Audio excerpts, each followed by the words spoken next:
Hi అండి, అందరికీ నమస్తే. Welcome to Dasari vlogs. అందరూ ఎలా ఉన్నారండి? అందరూ బాగున్నారా? అందరూ బాగుండాలని మనస్ఫూర్తిగా కోరుకుంటున్నాను. ఈరోజైతే ఇదిగోండి, మనకైతే ఈరోజైతే చాలా మంచి కామెంట్ అయితే వచ్చిందండి. ఆ కామెంట్ ఏంటో ఈరోజు చూసేద్దాము. అయితే మనం అనుకుంటాము ఒక్కోసారి, ఇదిగోండి మన పద్మగారు అయితే కామెంట్ చేస్తున్నారు, హాస్పిటల్స్కి లక్షలు ఖర్చు పెట్టే బదులు మంచి ఫుడ్ తింటే ఏ రోగాలు రావు అని మీ వీడియోస్ అయితే మాకు చాలా నచ్చుతున్నాయండి అని పద్మగారు కామెంట్ చేశారు. మీరు చెప్పింది 100% కరెక్ట్ అండి. మనం చక్కగా చూసుకునే కొద్దిగా మంచి ఫుడ్ తిన్నామంటే మనకైతే ఏ రోగాలు నిజంగానే రావు. హాస్పిటల్కి ఒక్కోసారి అండి మనమేమో చూసుకోకుండా ఎలా పడితే అలా ఉన్నప్పుడు ఒక్కోసారి మనం హాస్పిటల్కి వెళ్తే ఎంత అవుతాయో కూడా ఒక్కోసారి మనకు తెలియదు అనమాట. అప్పుడైతే మనం చాలా ప్రాబ్లమ్స్, అయ్యో ఇలా ఎందుకు చేసామని అప్పుడు బాధపడతాం మనం. అలా కాకుండా ఫస్ట్ నుంచే కొద్దిగా మనకి షుగర్ కంట్రోల్ ఉందా, థైరాయిడ్ కంట్రోల్లో ఉందా, మనకు బ్యాడ్ కొలెస్ట్రాల్ ఉందా, లేకపోతే తగ్గిందా, ఇంకా మనం ఎంత వెయిట్ తగ్గాలి, ఇలా మెల్లిగా చూసుకుంటూ డైలీ అండి వారంలో ఒక 5 రోజులైనా సరే మనం కొద్దిగా జాగ్రత్తగా తిన్నామనుకోండి, మనకైతే ఇంకా హాస్పిటల్కి వెళ్ళాల్సిన పని అయితే ఉండదు. చూస్తున్నారు కదా మీరు, మేము ఆశ్రమానికి వెళ్ళి రాకముందు కూడా నేనైతే అన్నీ తినేవాళ్ళం, కానీ కొద్దిగా లిమిట్గానే తినేవాళ్ళం.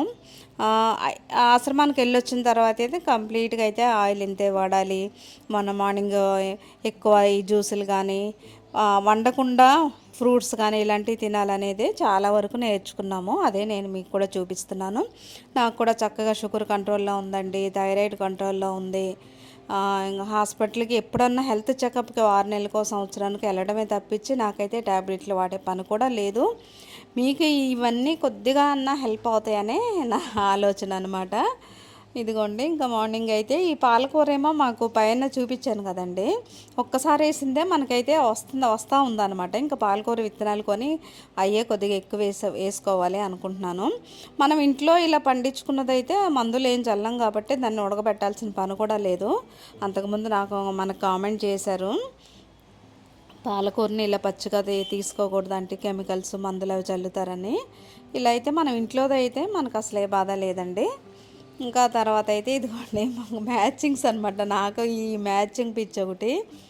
ఈరోజు ఆరెంజ్ శారీ కట్టుకున్నాను కదా, నాకు అందుకే క్యారెట్ జ్యూస్ నేను తీసుకుంటున్నాను, మా పాపకేమో పాలకూర జ్యూస్ ఇస్తున్నాను. నాకు జ్యూస్లో ఆరెంజ్ జ్యూస్ ఒకటి, పైనాపిల్ది ఒకటి, ఆ రెండు చాలా ఇష్టం అనమాట. ఈ క్యారెట్లో ఏం వేయకుండా కూడా మనం తాగేయచ్చు. కంటి చూపుకి చాలా మంచిదండి. చిన్నపిల్లలకి కళ్ళజోళ్ళు వస్తున్నాయి, ఒక 50 ఏళ్ళు వచ్చినా మనకు కళ్ళజోళ్ళు లేదంటే అది గొప్పే కదా.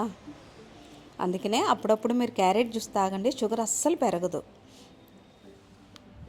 ఇంకా తర్వాత అయితే ఇదిగోండి బొప్పాయికాయ ఏమో నేనైతే ఒక 50కి తీసుకొస్తాను. మీరు ఎంతకి తీసుకొస్తారో నాకు కామెంట్ చేయండి. మా పిల్లలు అంటే ఇది 90 రూపాయలకి తీసుకొచ్చారు. పిల్లలు ఒక్కోసారి ఏంటంటే మా పెద్ద అబ్బాయి అయినా ఒక్కోసారి అడుగుతాడు, కానీ మా పాప అయితే బేరాలు ఆడదనమాట. వాళ్ళు ఎంత అంటే అంతే తీసుకొస్తుంది. కాకపోతే ఇలా పొడుగ్గా ఉన్న కాయలు పిల్లలకి స్టైల్ చూడండి, కోసేటప్పుడు కూడా నాకేమన్నా జుట్టు కొంచెం ముందుకు పడితే అసలు ఏ పని చేయలేను నేను. ఇప్పుడు పిల్లల స్టైల్ అంతేలేండి, ఇంకా మనం కూడా వాళ్ళని ఏం అనకూడదు. అయితే ఇందులో అయితే గింజలు ఉన్నాయి, పొడుగ్గా ఉన్నాయి బొప్పాయి తీసుకోండి మీరు ఎప్పుడైనా సరే. ఇందులో అయితే గింజలు ఉంటే ఆ గింజలు టేస్ట్ బాగుంటుంది, నాటుకాయ అనమాట. ఆ గింజలు నేను కొంచెం కింద కూడా జల్లేసి వచ్చాను. ఈ రౌండ్గా ఉన్న కాయ కంటే ఇలా పొడుగ్గా ఉన్న కాయ అయితే నాటుకాయలు టేస్ట్ బాగుంటాయి. కొన్ని అయితే గింజలు కూడా అసలు ఉండవు అనమాట, అదే టేస్టే బాగోదు. ఇదైతే టేస్ట్ కూడా చాలా బాగుంది. ఇలా బొప్పాయి ముక్కలు ఎక్కువ తిన్నా, ఈ డ్రాగన్ ఫ్రూట్ ముక్కలు అయితే ఇవైతే అసలు టేస్టే ఉండదు కాబట్టి, టేస్టే ఉండకపోయినా హెల్త్కి మంచిది అంటున్నారని చెప్పి తినడమే. ఇంకా పిల్లలకైతే కొన్ని ఇలా డ్రై నట్స్ కూడా ఇవ్వండి, డ్రై ఫ్రూట్స్ కానీ. ఇవైతే అంజీరా నానబెడితే ఎందుకో నాకు కూడా నచ్చలేదండి, అలా తినేయచ్చు. ఇలా ఉబ్బినట్టు అయిపోయి చూడడానికి కూడా ఒకలాగా అనిపించింది నాకైతే. ఇంకా బాదం పప్పు అయితే నానబెట్టుకోవచ్చు, కానీ ఇలా కొద్దిగా నట్స్ వేస్తే పిల్లలకైతే ఇవ్వండి. వంటగదిలో ఈరోజు అయితే ఆంటీ మీకు ఫ్రిడ్జ్ లేదా అని అడుగుతున్నారు కదండి. ఇదిగోండి ఇదే మా ఫ్రిడ్జ్, చూస్తున్నారు కదా, కరెంట్ లేని ఫ్రిడ్జ్ అనమాట. కాదులేండి, అయితే నాకైతే ఫ్రిడ్జ్తో పని లేదని చెప్పి మేము తీసుకోలేదు. మీరు వీడియోస్లో చూస్తున్నారు కదా, మీరు ఇడ్లీ పిండి ఎక్కడ పెట్టుకుంటారు, అది దోశల పిండి ఎక్కడ పెట్టుకుంటారు అని, నాకు ఎంత అవసరం అయితే అంతే గ్రైండ్ చేసుకుంటాను. ఇదైతే చూడండి, ఆన్లైన్లో ఆర్డర్ చేశాను, బాగుంది కదా ఈ కలరు. ఇది లైట్ పిస్తా కలర్కి ఇలా పింక్ డిజిటల్ ఫ్లవర్స్లా వచ్చింది. ఇలాంటి శారీ అయితే ఇంకా బాగుంటుంది. నేను మామూలుగా అయితే ఇదిగోండి మ్యాచింగ్ అని చెప్పాను కదా మీకు, ఇలా పింక్ వైట్ మా కబోర్డ్స్ అయితే ఏ కలర్లో ఉన్నాయి, ఆ కలర్లో అయితే ఇది అంతకుముందు ఇది 10 మీటర్స్ అనమాట, ఎక్కువే వచ్చింది. ఇంకెప్పుడన్నా ఈ అల్మరాలు సర్దినప్పుడు అదే వేస్తాను. ఈ 2 కలర్స్లో మీకు ఏ కలర్ నచ్చిందో నాకైతే కామెంట్ చేయండి. నాకైతే పైన పిస్తా పింక్ కలర్ అయితే అది మ్యాచింగ్ బాగుంది. అది చాక్లెట్ కలర్లో ఉంది కదా కబోర్డు, దానికి అది బాగుంటుందని చెప్పి అది తీసుకున్నాను.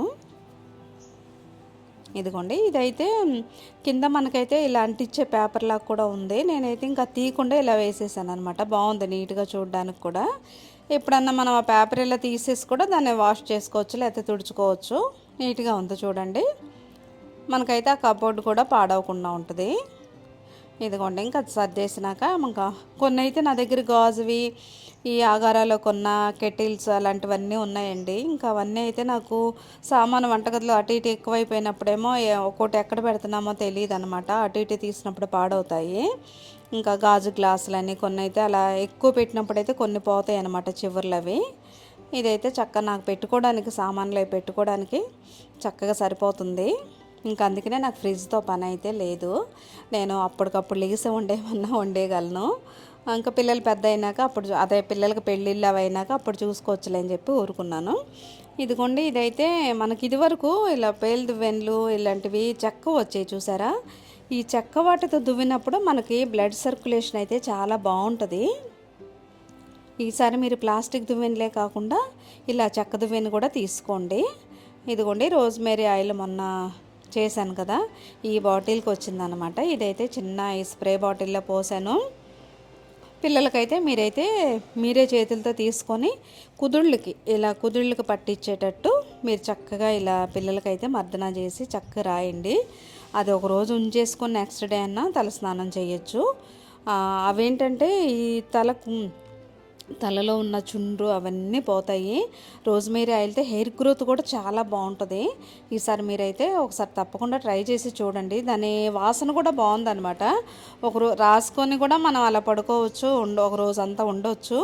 స్మెల్ అయితే జాస్మిన్ ఫ్లేవర్ లాగా అనిపించింది. ఇదిగోండి మెంతులు అయితే 1 స్పూన్ చాలివి. మా పాప కొంచెం ఎక్కువే నానబెట్టింది. మెంతులు నానబెడితే ఏంటంటే మనకు నానినాక అవి ఎక్కువ అవుతాయి. ఒక్కళ్ళకి సరిపోయేటట్టయితే మీరు 1 స్పూనే వేసుకోండి, లేకపోతే 2 స్పూన్లు, అంతకంటే ఎక్కువ వద్దు. అవి మనం గ్రైండ్ చేసేసరికి అది ఎక్కువ అవుద్ది అనమాట పేస్టు. మెంతులు నానబెట్టి ఒక 3 గంటల ముందు నానబెట్టేసి ఒక 2 స్పూన్లు తీసుకున్నారనుకోండి, చక్కగా ఇలా మిక్సీలో వేసుకుని మెత్తని పేస్ట్లా చేసేయండి. ఇదిగోండి 1 స్పూన్ కానీ 2 స్పూన్లు కానీ పెరిగేసేసి తిప్పండి. అదేంటంటే ఇదిగో మెత్తగా ఇలా పేస్ట్ లాగా అయిపోద్ది.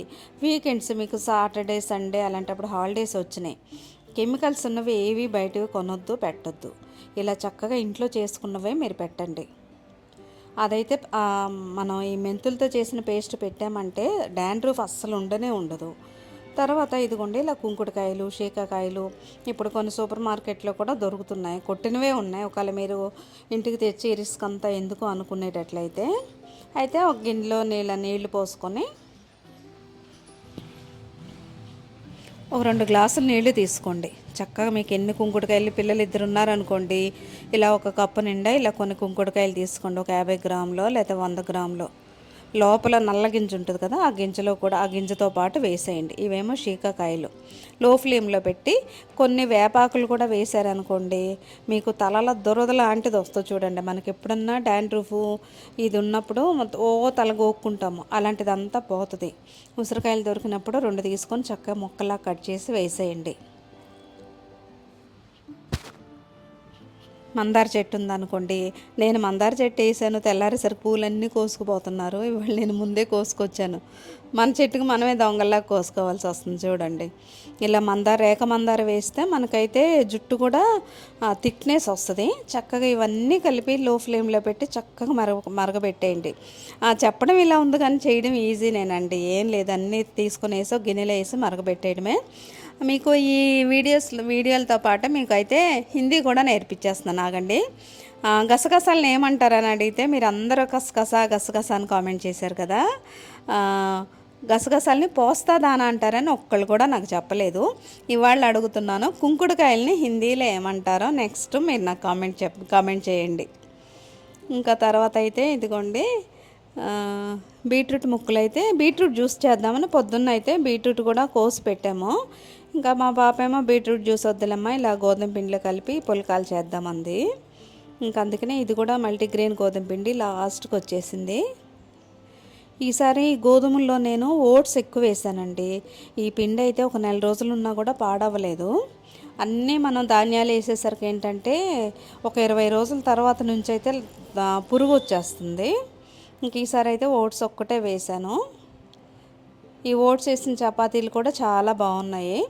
ఇలా మనం ఇదిగోండి ఈ గోధుమ పిండిలో ఇలా కొద్దిగా మెత్తగా మనం ఇంకా దీన్ని అయితే వడబెట్టక్కర్లేదు. జ్యూస్ అనేది మెత్తగా తీసేసి అందులో కలిపేసామంటే కొంతమంది ఏంటంటే బీట్రూట్ తినడానికి ఆ స్మెల్ పడదు, మనకి ఆ వాసన పడదని చాలామంది తినరు. అలాంటప్పుడు పిల్లలకైనా సరే మరి బాక్సులో పెట్టి ఇవ్వాలన్నా లేకపోతే ఇలా మామూలుగా తాగడం ఇష్టం లేకపోయినా బీట్రూట్ని ఇలా చక్కగా చపాతీ పిండిలో కలిపేసుకొని మనం కొంచెం డెకరేషన్ చేయాలి కదా, తెల్ల నువ్వులు ఇలా వేసుకోండి. కొత్తిమీర దీని ప్లేస్లో మెంతికూర ఉన్నా సరే లైట్గా కట్ చేసి వేసుకోండి, టేస్ట్ చాలా బాగుంటుంది. మేము నార్త్లో ఉన్నప్పుడు నార్త్ ఇండియన్స్ ఎక్కువగా ఇలా చేస్తారు, నల్ల నువ్వులు తెల్ల నువ్వులు వేసి. మీకు చెప్పాను కదండి, ద ఇండస్ వ్యాలీలో నేను తీసుకున్న ఇదైతే దాసరి 12 అనే కోడ్ మీరు యూజ్ చేస్తే మీకైతే డిస్కౌంట్ కూడా వస్తుంది. ఇవైతే చాలా బాగున్నాయి, ఐరన్వి, మనకేంటంటే లైఫ్ లాంగ్ ఉపయోగపడతాయి. కాకపోతే దీని మీద వండేటప్పుడు ఏంటంటే మనం కొద్దిగా దూరంగా ఉండాలి. నాన్ స్టిక్ లాగా గబుక్కున్న చేతితో పట్టుకోవడాలు, ఎందుకంటే చాలా హీట్ అయిపోయి చాలా వేడిగా ఉంటుంది అది. తర్వాత అయితే ఇదిగోండి తోటకూర ఉంది. ఇంకా పుల్కాలు చేసేసినాకైతే తోటకూరనైతే నీట్గా కడిగి ఎక్కువ సార్లు కడగాలండి. కట్ చేయకముందే కడుక్కోవాలి. చాలామందికి తెలుసు, తెలియని వాళ్ళకి. ఇదిగోండి నీట్గా కడిగేసిన తర్వాత సన్నగా కట్ చేసేసుకుంటే మనకైతే దీంతో అయితే నేను టమాటా వేసి వండుతాను, అదైతే నాకు చాలా ఇష్టం. పిల్లలు అయితే ఫ్రై తప్పించి వేరే తినరు. ఇదిగోండి ద ఇండస్ వ్యాలీలో మొన్న కడాయిను ఇందాక పాన్ చూపించాను కదా, ఇందులో తీసుకోండి. ఇవైతే చాలా బాగున్నాయి. నాన్ స్టిక్ అంటే మనకైతే ఇవైతే ఎక్కువ రోజులండి, లైఫ్ లాంగ్ అయితే ఉపయోగపడతాయి. మన తర్వాత మన పిల్లల తరానికి కూడా సరిపోద్ది అనమాట. ఇందులో ఆయిల్ కొంచెం వేసి మీరు చూస్తున్నారు కదా, ఇప్పుడు తోటకూర ఫ్రై చేస్తున్నాను. అయితే మొన్న మనకు సిస్టర్ కామెంట్ చేశారు, వంకాయ బంగాళదుంప వండేనంటే అది నలుపు వచ్చేసింది అని. ఫస్ట్లో 1-2 సార్లు వస్తుందండి, సీజనింగ్ మనం 1-2 సార్లు చేసుకుని వాడుతూ ఉంటే ఇంకా రాదు. అయితే కొత్తలో ఏంటంటే ఇదిగోండి ఆయిల్ తక్కువ వేసిన అడుగు పట్టలేదు, చక్కగా తోటకూర ఫ్రై అయితే అయిపోయింది. కాకపోతే ఇది చాలా ఎక్కువ వేడిగా ఉంటుంది కాబట్టి కొద్దిగా దూరంగా ఉండాలి. నేనైతే గబుక్కున ఇలా ఒక్కసారి ఆ హ్యాండిల్ ముట్టుకున్నాను, చెయ్యి చాలా కాలినట్టు, చాలా వేడిగాను. మనం మామూలుగా నాన్ స్టిక్ అయితే ఇలా హ్యాండిల్ పట్టుకునే అలవాటు కదా, ఇదైతే కొద్దిగా జాగ్రత్తగా ఉండండి. ఈ చిన్నపిల్లలు కానీ ఎవరైనా దగ్గరికి వచ్చినప్పుడైనా గబుక్కున ఒకసారి స్టవ్ దగ్గరికి వెళ్ళి ఇలా పట్టుకుంటారు, ఆ చివరి హ్యాండిల్ పట్టుకున్నా కూడా కాలిపోద్ది అనమాట. అందుకని కొద్దిగా చూసుకుంటే చాలు. కానీ ఇదైతే మనకి ఎన్ని రోజులైనా ఉపయోగపడతాయి. మనం వాడే కొద్దీ ఇవి అయితే ఇంకా చాలా స్మూత్గా అయిపోతాయి అన్నమాట. మనం ఏ ఫ్రై అన్నా చక్కగా పొడి పొడిగా చేసుకోవచ్చు. తోటకూర తర్వాత నేనైతే కొన్ని చిక్కుడుకాయల్ని ఇంకా అందులోనే ఫ్రై చేసేసాను. అవైతే ఇంకా వండేసిన తర్వాత ఏం చేస్తారంటే అలా మనం గిన్నెలతో పాటు బయట పడేయకుండా, షింక్లో పడేయకుండా వెంటనే కొద్దిగా శనగపిండి కొంచెం సోప్తో కడిగేసి వెంటనే ఆయిల్ రాసేసి పక్కన పెట్టండి. ఎప్పుడైనా ఐరన్ వాటికి ఆయిల్ రాసి పక్కన పెట్టుకుంటే మళ్ళీ మనం ఎప్పుడు వండుకునేటప్పటికి అలాగే ఉంటాయి అన్నమాట. అదొకటి గుర్తుపెట్టుకోండి. ఈసారి ఒక వీడియోలో అయితే మీకు మొన్న ఇండిస్ వెళ్ళి వీడియోలో అయితే మీకైతే సీజనింగ్ కూడా చూపించాను, ఒక్కసారి చూడండి. ఒక్కసారి సీజనింగ్ చేసుకుంటే చాలా అనమాట. ఐరన్ వాటిలో వండుకుంటే మనకైతే బ్యాడ్ కెమికల్స్ అనేవి ఏమి ఉండవు, మనకైతే చాలా హెల్తీ కూడా. ఈసారి అయితే ఐరన్ 1 అలా తీసుకుంటూ ఉండండి. ఈరోజు అయితే లంచ్ ప్లేట్ అయితే ఇదండి. ఇదిగోండి పెరుగన్నంలో అయితే ఇలా కొద్దిగా బీట్రూట్ ఇలా వేసుకొని చూడండి, మీకు అనిపిస్తుంది. కానీ చాలా బాగుంటుంది టేస్టు. మామూలు పెరుగన్నం తిన్నదానికంటే ఇదైతే బాగుంటుంది. ఈసారి తప్పకుండా ఇలా ట్రై చేసి చూడండి.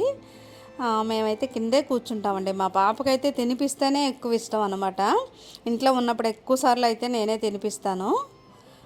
కింద కూర్చుంటాం కానీ మాకు ట్రైపాడ్ అది కిందకి దిగట్లేదు. అందుకనే సోఫాలో కూర్చొని ఆంటీ మీరు తినేటప్పుడు కూడా చూపించండి ఆంటీ అన్నారు కదా, అందుకనే ఈ చిన్న క్లిప్పింగ్ అయితే మీకోసం తీశాను నేను. మా చిన్నోడైతే తినిపించేటప్పుడు నువ్వెందుకు అమ్మ నోరు తెరుస్తావు అంటాడు. ఎందుకోనండి, నేను పిల్లలకు తినిపించినప్పుడు నా నోరు కూడా తెరుస్తాను, అదేంటో మరి అలవాటు. ఇంకా తర్వాత అయితే ఇదిగోండి ఇలా కొన్ని కమలాకాయలు ఉంటే మీరు మళ్ళీ ప్లాస్టిక్ దాంతో తీస్తున్నారా, ప్లాస్టిక్ మంచిది కాదని కామెంట్ పెట్టకండి. నెక్స్ట్ తీసుకుంటాను నేను, స్టీల్ దన్నా తీసుకుంటాను, లేకపోతే అగారా వాళ్ళ దగ్గర ఈ జ్యూసులు తీసుకునేది ఒకటి చాలా బాగుంది చూశాను. ఇంకా మెల్లిగా ఒక్కొక్కటి అయితే తీసుకుందామని అనుకుంటున్నాను. ఇదిగోంటే పైన మళ్ళీ మొన్న మెంతికూర కోసేసాను కదా, మళ్ళీ వేసాను. అయితే పాలకూర అయితే గిల్లినాక మళ్ళీ చిగుర్లు బాగా వస్తుందండి. ఆ విత్తనాలు కూడా ఈరోజు ఆర్డర్ చేశాను. ఆ విత్తనాలు బాగుంటే కనుక ఆ లింక్ కూడా తర్వాత మీకు ఇస్తాను. మనం ఇంట్లో పండించుకున్నది ఏదైనా సరే అండి, కొంచెం గుప్పుడు వచ్చినా కూడా చాలా ఫ్రెష్ అనమాట. ఇదిగోండి కొంచెం మనం ఇలా గుప్పుడు వేసుకున్నా సరే జంతికలే కానీ చక్రాలే కానీ అవి చాలా టేస్ట్ బాగుంటాయి అన్నమాట. ఇదిగోండి కొద్దిగా ఒక గుప్పుడే వచ్చింది మనకి, అది తీసుకొని ఇలా మెత్తగా పేస్ట్లా చేసేసి, ఇదిగోండి ఎప్పుడైనా సరే ఇప్పుడు మనం ఏదైనా పండగలు వస్తున్నాయి కదండి, చాలామంది వైట్ రైసే ఒక డబ్బా నిండా పట్టించేస్తారు. అలా కాకుండా అందరూ తినేటట్టండి ఇంట్లో. ఇప్పుడు పెద్దవాళ్ళకే కానీ చిన్న అందరికీ షుగర్లు ఉన్నాయి, థైరాయిడ్ అని షుగర్లు అని ఇవన్నీ ఉన్నాయి కాబట్టి వైట్ రైస్కి బదులు బ్రౌన్ రైస్ మరపట్టించుకోండి. అన్నిటికీ మీరు యూజ్ చేసుకోవచ్చు. టేస్ట్ ఒకటే టేస్టు. ఇది ఇంకా చాలా మంచి హెల్దీ కూడా మనకి. షుగర్ ఉన్న వాళ్ళు ఈ జంతికలు కానీ కారపూస ఏవి తిన్నా కూడా వాళ్ళకి షుగర్ అనేది అస్సలు పెరగదు. అందరూ తింటారండి. మనం ఒక్కళ్ళమే తినకుండా ఉంటే ఎలా, అందరూ తినేటట్టే వండుకుంటే మనకు కూడా బాగుంటుంది అనమాట. ఇదిగోండి కొద్దిగా నువ్వులు, కారం, కొద్దిగా పసుపు ఇవన్నీ వేసి బ్రౌన్ రైస్లో 2 కప్పులు బ్రౌన్ రైస్ వేస్తే నేను దానికేమో ఒక సగం కప్పు కంటే కొద్దిగా శనగపిండి వేసాను. ఆ శనగపిండి ప్లేస్లో మినప్పిండి వేసుకున్నా బాగుంటుంది అనమాట. మినపప్పును కూడా మరపట్టించుకొని వేస్తే అది ఇంకా హెల్దీ. ఇదైతే మా పాప రెసిపీ. నేను నెక్స్ట్ నా రెసిపీస్ నేను మీకు చూపిస్తాను. నేనైతే మరీ ఇంత రిస్క్ తీసుకొని కానీ మామూలుగా వండేస్తాను అనమాట. ఇప్పుడు ఏంటంటే కొలెస్ట్రాల్ పెరుగుతుంది. సన్నగా ఉన్నామా లావుగా ఉన్నామా పక్కన పెడితే మనం కొలెస్ట్రాల్ అప్పుడప్పుడు కొలెస్ట్రాల్ చెక్కింగ్ ఆ చెక్ అవన్నీ చేసుకుంటే మనకు మంచిదనమాట. ఎంతవరకు ఆయిల్ తక్కువ యూజ్ చేస్తే అంత మంచిదని నేను కూడా అనుకుంటున్నాను. అందుకనే ఇదిగోండి ఈరోజు అయితే మా పాప అయితే చక్కగా నేనైతే ఇవన్నీ సెట్ చేసి ఇచ్చేస్తాను. పిండి అంతా ఎప్పుడు ఆయిల్లో కాకుండా చక్కగా ఓవెన్లో పెట్టి కూడా చేసుకోవచ్చు అనమాట. దాని టేస్ట్ కూడా బాగుంటుంది. ఇదిగోండి ఇలా ఒక్కసారే మనకు రౌండ్ రాదా అనుకున్నప్పుడు ఇలా పొడుగ్గా ఇలా కర్రల్లాగా చేసుకొని మెల్లిగా దాన్ని ఇలా రౌండ్ చెక్లీలాగా ఇలా రౌండ్గా చుట్టేసుకుంటే షేప్ బాగుంటుంది అనమాట మనకు చూడడానికి. ఇదిగోండి ఇదైతే ఓవెన్లో చక్కగా ఫ్రై అయిపోతాయి. కింద బటర్ పేపర్ వేసి దానికి కొద్దిగా నెయ్యి కానీ ఆయిల్ కానీ రాసుకోండి. టైమర్ అయితే చూసుకొని నేనైతే 150లో పెట్టి 10 నిమిషాలు అయితే పెడతాను. ఏమైనా కొద్దిగా పచ్చిగా ఉంటే తిప్పి మనం మళ్ళీ ఇంకో 2 నిమిషాలు ఎక్స్ట్రా పెట్టుకోవచ్చు. ఎక్కువ ఆయిల్తో వద్దు. నాకు కూడానండి ఎక్కువ ఆయిల్ డీప్ ఫ్రైతో తిన్నప్పుడైతే ఎందుకో కానీ బాగా తల తిప్పేస్తుంది అనమాట. విపరీతమైన దాహం వేస్తుంది. కొంచెం ఏజ్ పెరుగుతున్నప్పుడు మనం కూడా మన హెల్త్ని మనం బాగా చూసుకోవాలి. ఆయిల్ ఫుడ్ తగ్గించుకోవడం. కాకపోతే అందరూ తిన్నప్పుడు మనకు కూడా తినేవాళ్ళనిపిస్తుంది. అలాంటప్పుడు తినకుండా అయితే ఉండలేము. అందరూ తినేటట్టు ఆయిల్ లేకుండా మనకైతే 1 లీటర్ ఆయిల్ కూడా మిగిలిపోద్ది ఈ నెలకి. అలా అప్పుడప్పుడైతే మీరు ఇలా కూడా ట్రై చేయండి. ఇది కూడా టేస్ట్ అదే టేస్ట్ అలాగే ఉంటాయి. ఏం అసలు చిన్న వెగటు కూడా అనిపించదు. చాలా బాగుంటాయి. మీరు కూడా నేనైతే అప్పుడప్పుడు ఇలాగే పెడతాను.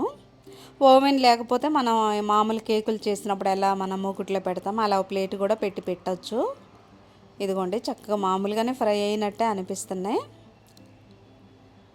మీరు కూడా ఇలా ట్రై చేసి చూడండి ఎలా వస్తాయి అనేది.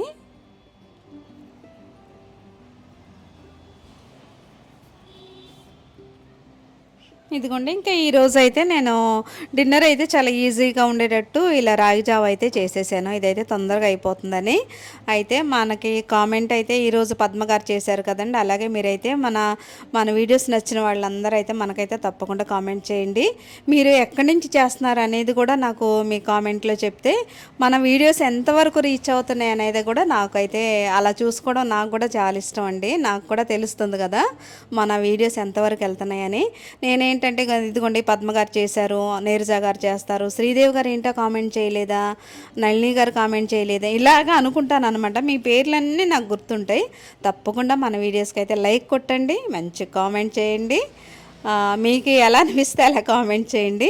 రేపు అయితే నెక్స్ట్ ఇంకో మంచి వీడియోతో మళ్ళీ మనం కలుద్దాము. నెక్స్ట్ అయితే పండుగ వస్తుంది కదండి, ఇంకా హెల్దీ రెసిపీస్ అయితే మీకు పిల్లల స్నాక్స్ కానీ ఏవైనా హెల్దీగా అయితే నేనైతే మంచి వీడియోస్ అయితే మీకు చూపిస్తాను. రేపైతే ఇంకో మంచి వీడియోతో మళ్ళీ కలుద్దామండి. అంతవరకు బాయ్ అండి.